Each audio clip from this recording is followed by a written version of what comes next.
that I'd rather be than simply holding on to you. Holding on to you. Holding on to you. We just got back from the library. I'm trying to see if Yara's just ready to drop her nap altogether. She's not even 2, so I feel like that's shouldn't be the case. I'm just very tired, and recently, since October last year, it is now March 2026, she has been, I mean, she's never slept through the night, but she's been waking up consistently more than once or twice. Like, she's been waking up every hour, sometimes every 45 minutes, and not only nursing, but there's times where she's up for like 2-3 hours at a time. And recently that's like really been going on the last few months, where she like will wake up at like 2 or 3 in the morning and she will stay up until like 4 or 5, and it's just such an intense process. And I am actually gonna get very emotional about it, because I'm reaching 2 years now of just not sleeping, and it literally feels like torture. I'm gonna be completely honest. Last night I actually just broke down and like started sobbing, because I'm just so exhausted, and I genuinely don't know how to like function some days.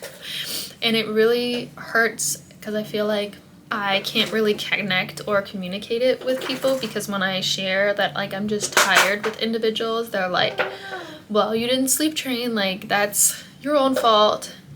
And I feel like if mothers don't follow like the set amount of rules that like society has put on them, and likes to mother in a way that feels more natural and organic to them, to me that is co-sleeping, to me that is having my baby near. I do not and will not listen to my baby cry to put her in her independent sleep. I feel like to look back at me when I'm just like, I'm just tired, and say, oh, that's self-inflicted pain, which people have told me multiple times, it just holds zero empathy. And even if you do sleep train your baby, there are still sleep trained baby that go through phases where they don't sleep. So I feel like it's just really rude, and it makes me feel really disconnected from anybody, or from any sort of community, or having any sort of community, because I'm just like, I feel so alone in this journey of like not having a sleeping baby, or like having a baby that really struggles to sleep. And it's always been that way. I don't think people understand how much lack of sleep can really impact just your mental state. There's literally days where I swear I feel like I'm hallucinating. I just get so agitated, confused, and exhausted. I feel like my memory is really bad. And last night, I think it just reached a point where I was like, oh my god, I don't think I want to have another kid. And that really broke my heart, I think, because I was just like, I don't know if I can do this again. I don't know if I can put myself through another 2 years of no sleep.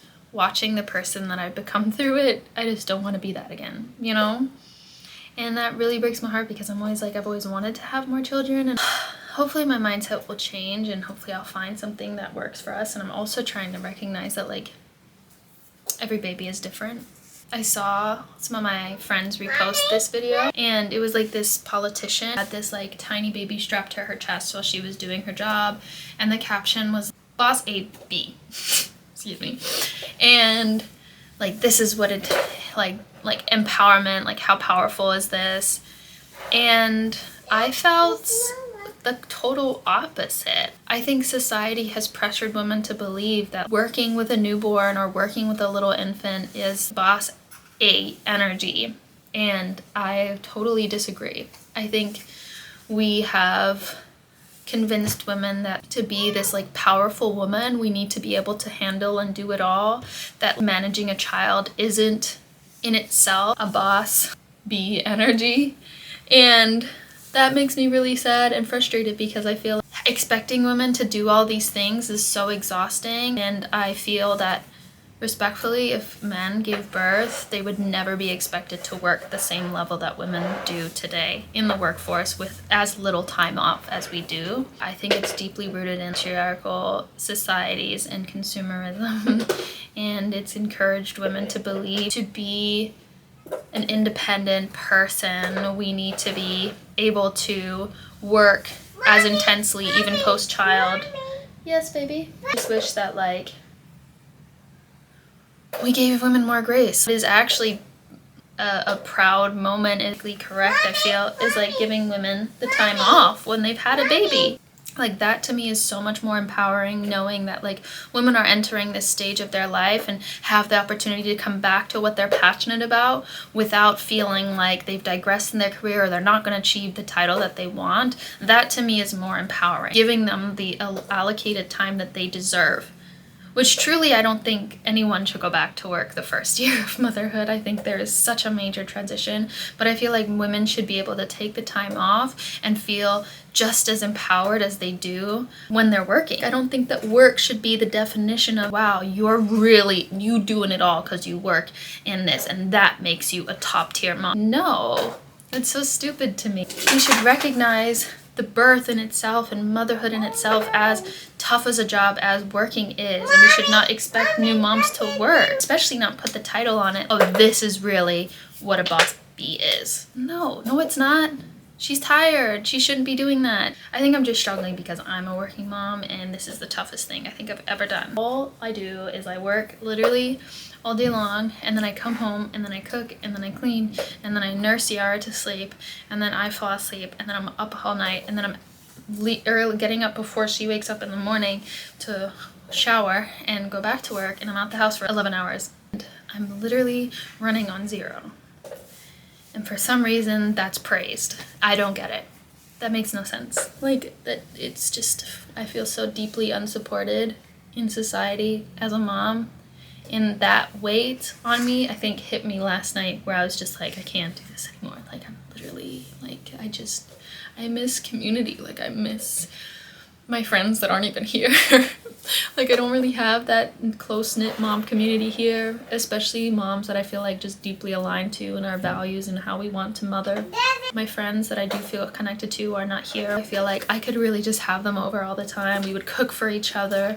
We would watch each other's kids while the other one took a minute to like themselves, or if I needed to deep clean, I could like have her come over and like we could have all the children together and like take turns on just household tasks. Like, I miss and I crave that sense of community so deeply, and I don't have it. And I feel like it's so hard to find. Like, why are we so siloed as moms, and why are we expected to manage it all, and why are we so forced to pay money on nannies to be able to manage this? Like, I wish we didn't have to rely on things. For me, it's like, why is it easier to buy support than it is to get direct support from those that you care about and that from those that you feel most connected to? Like, that is such a backward mentality to me. I think we should be supporting and helping each other and not feeling like we feel more comfortable going to a paid source that is disconnected from our community. Little rant because I'm tired, guys. I'm struggling real bad these weeks. Leaving hot, I can't look back. I fly to new places to keep my head right, miscommunicate. I lost my patience, constant thoughts consumed by words. I tried to keep up with you, can't cry. Always reinstate that I lost my patience. I've been moving on.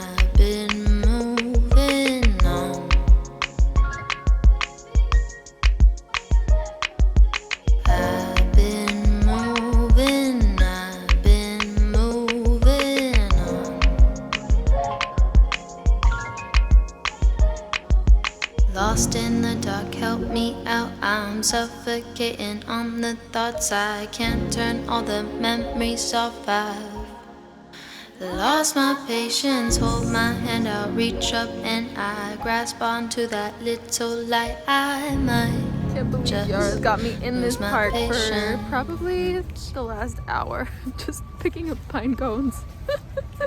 Shoes are soaking wet. She's going through every single, don't touch that, that's icky, single puddle I think possible. But how can I stop her? Another one! Oh, it's a pine cone. So that's what we're doing until she crashes.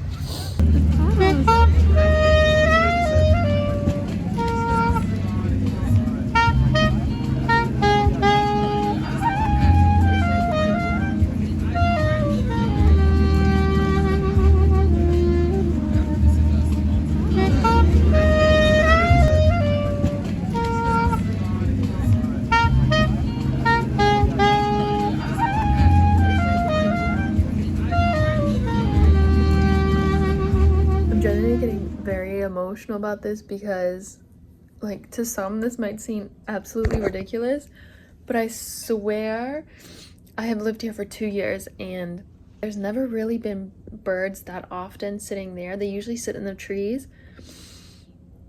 And there's been this, like, one bird that looks just like that that's been sitting across on that red railing and constantly, like, staring in at the building. It, like, just came here and was, like, looking in the window. It's especially just after I've been, like, feeling a lot of, like, spiritual protection. So this is just absolutely bizarre. It just feels very spiritual. I don't know how to describe it. It just feels very spiritual. It feels like someone's watching over me.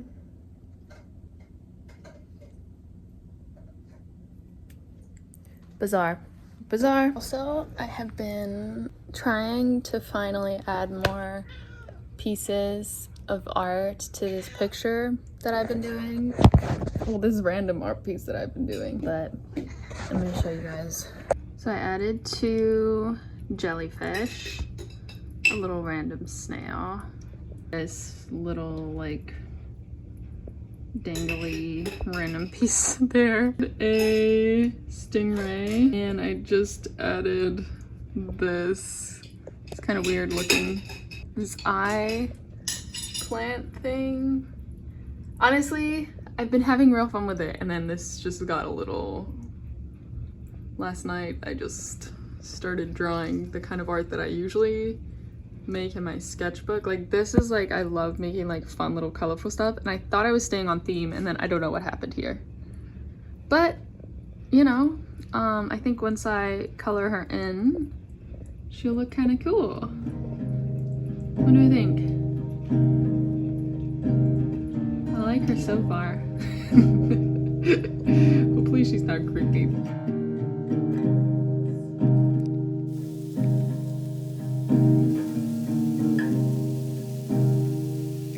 I have really been going through the thick of it and really struggling with the pressure of just the expectations that I've been instilled with within womanhood. And I wanted to talk about it while I drink my tea and cook dinner. I'm making some spaghetti. I got my vegan meatballs that I made. Let me know if you want this recipe. I actually made this recipe from scratch. I didn't follow it online. It's like my own recipe, my own home-cooked recipe.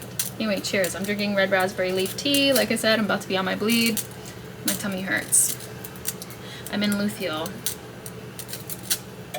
phase. It's about to be new moon. And yeah, your girl going through it. But let me catch you up. So recently I've been feeling immense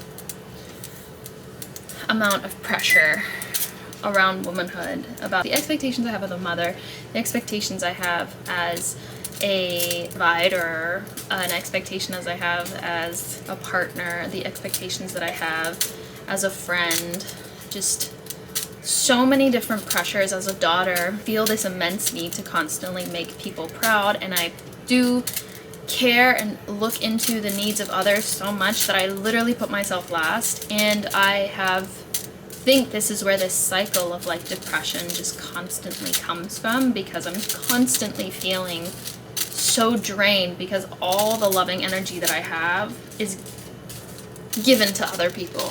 And I truly also find that that is my source of happiness. So like, I care deeply about that process. But yeah, I've been really overwhelmed. I just like got to a point the other day where I like broke down and I was like, I cannot keep it all together anymore. Like I cannot keep doing all of this.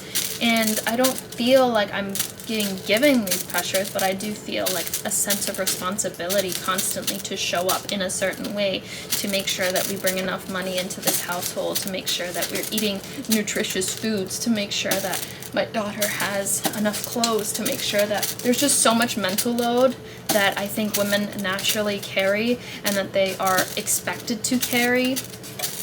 And I think that is instilled within us from a young age. Like, this is your responsibility in life. And I find it incredibly overwhelming. And I'm getting to a point where I'm like, holy cow, I can't do it anymore. I gotta let it go. I need to, like, there's like this expectation of like, I think I get so overwhelmed with like, that place needs to look a certain way. And my daughter's hair and face and like, she's always clean, but I'm saying like, I feel a sense of pressure. Like if I leave the house, like let's say I've had a really stressful morning and she hasn't slept and she's like just being so chaotic, and I'm like, we gotta get out for a walk. And then like I feel like I get judged so much if there's like a little smudge of food on her cheek here, or if I didn't quite wipe her face quick enough and someone walks by. Like I internalize this idea that I'm this terrible mother 24/7 because I'm not showing up in the ways that I should be. Like it's like a self-inflicted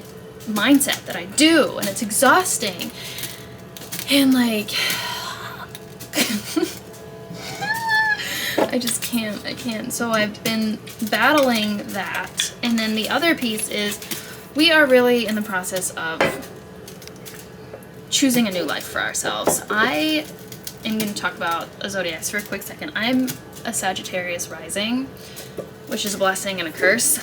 Every time I've had a personal issue, I have literally moved. I'm not talking about like just move to a new city, move to a new country and to different continents. Like I've done this move multiple times. I get fed up and I get out of here. So I haven't done that in a while, and I think the reason why we're leaving is actually not that. For the first time in my life, I'm leaving to chase a dream instead of leaving to disregard what's going on in my life. Like, I'm not running away from something, I'm actually running to something. And that in itself is scary to me. I've never done that before. I've never ran to something. I've always run away from something. So running to something that I know is actually going to give me more fulfillment it's an overwhelming feeling. I feel like it feels abnormal to me. It feels unsafe to me because for the first time, I'm doing something that doesn't feel stable to me. I have had this instilled into my mindset through my parents from a very young age. Like, my mom grew up so incredibly poor, and they did not have running water. They bathed in a literal bucket. They lived in like a 1-2 bedroom apartment, and there was like 12 of them.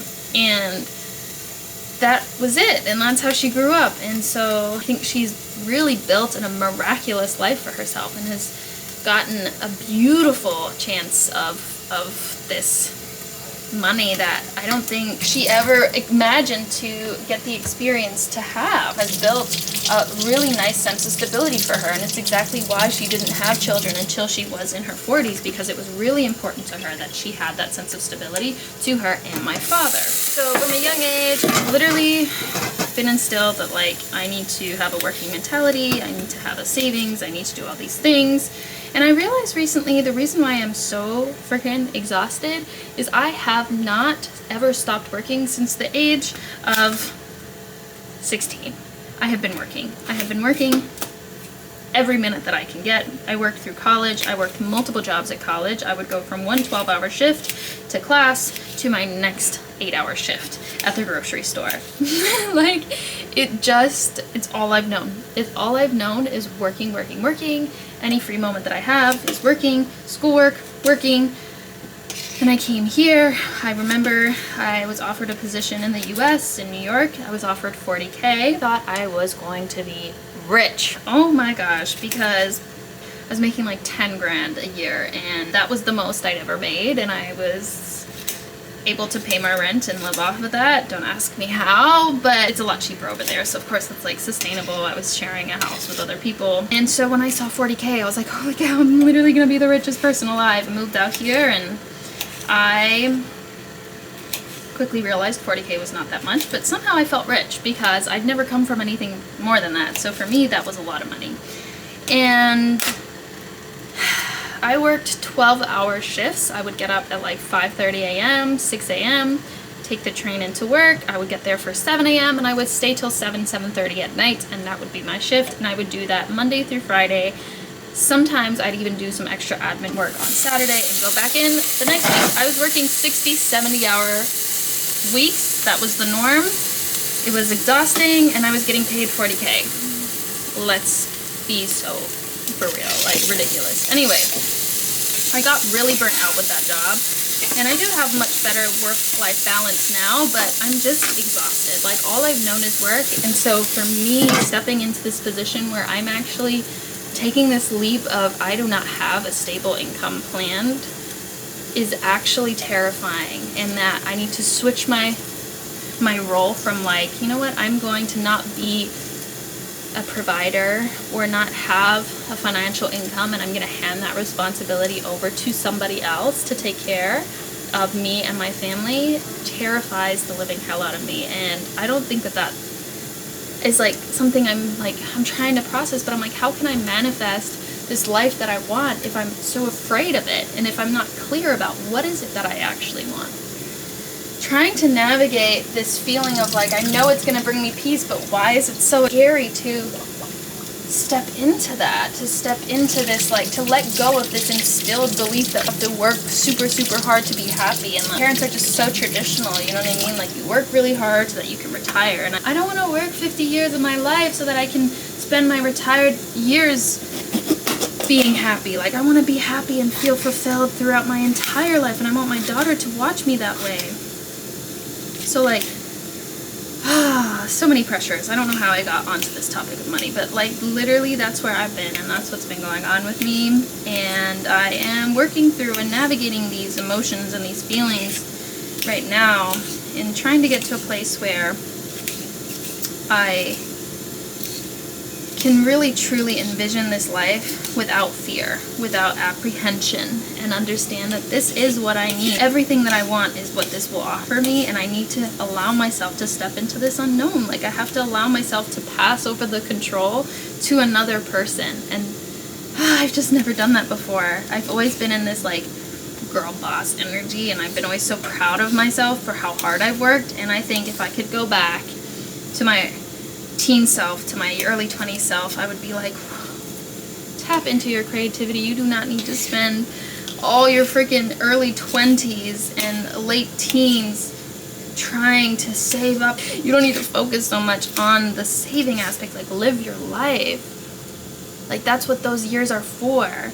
And I think I'm definitely finally reaching a point where I'm like, what am I doing? Like, what am I doing? What am I doing? Why am I saving for the future that I don't even know if I'll ever have? And I know that's a really morbid way to think about it, but like, that is not guaranteed. And what is the point of saving all this stuff for a future that isn't guaranteed, when I could be leading my life with my daughter and my family that feels so incredibly fulfilling in this present moment? And that's the part that I need to remind myself of when I'm getting in these moments of downness and these pressures and these expectations, you know what I mean? Because like, it's like, yeah, I'm exhausted. I'm exhausted of being this person, of being everything, the chef, the cook, the cleaner, the mother, the daughter, the partner, I put all these pressures on myself that I'm not doing enough when I'm doing everything just right, and I need to give myself more grace. Being a woman is hard. I think just being a woman and like how I grew up as well. I grew up, women were the cleaners, were the caretakers, were the emotional support person. They played a very crucial role, and I feel I've instilled this mindset in myself too, because I'm a woman. I like expect that I need to show up in certain ways, and I feel like I have been in relationships where I've held that title too. And I think for the first time, and I'm in a relationship where he does not expect that of me, but I put that pressure on myself. And I also just naturally think as women we carry more mental load than they ever will. It's just not even part of his mental thought process. And for me, I'm always thinking like 10 light years ahead. So how do I go and just like, you know what, it's not that big of a deal. It's really not that big of a deal. I get really emotional and really overloaded literally right before my bleed, and then my bleed comes and I'm like, oh, I feel so much better. Everything's okay now. So I'm kind of hoping that's going to be the case, but I'm gonna get back to cooking my spaghetti. We've been eating kamut recently. It's ancient wheat and it's so much more digestible, at least I've found, on my stomach. I don't get that heavy feeling afterwards, which is really refreshing, and it tastes really good. It tastes way better than gluten-free pasta. I'm not really gluten-free at all, but I've always found that sometimes certain pastas can make it really, like, I could just have that heavy feeling that I don't like. And this is also that, but I find it a lot easier to digest. I don't know if that makes sense. And we'll have some meatballs. I'm about to make some tomato sauce with some sun-dried tomatoes. And I remember I filmed a video, so I'll insert it. So I've obviously been cooking a ton recently, and I've been really using it as my creative outlet.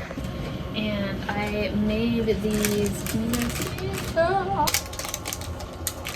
These are my vegan meatballs. They're jackfruit, chickpea flour, chickpeas, sun-dried tomatoes, a bunch of different seasonings and herbs, and then you just put them together and you put them in the oven and they get really crispy and they taste really good. I'll show you when they come out. But I've been really enjoying making them, and Corey's obsessed with them. And these are what they look like cooked. They're delicious. I actually overcooked them a tad. But yeah, you can fry them or bake them. I bake them. Oh, they're super delicious. I'm gonna get back to cooking.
Dishes pot in the sink.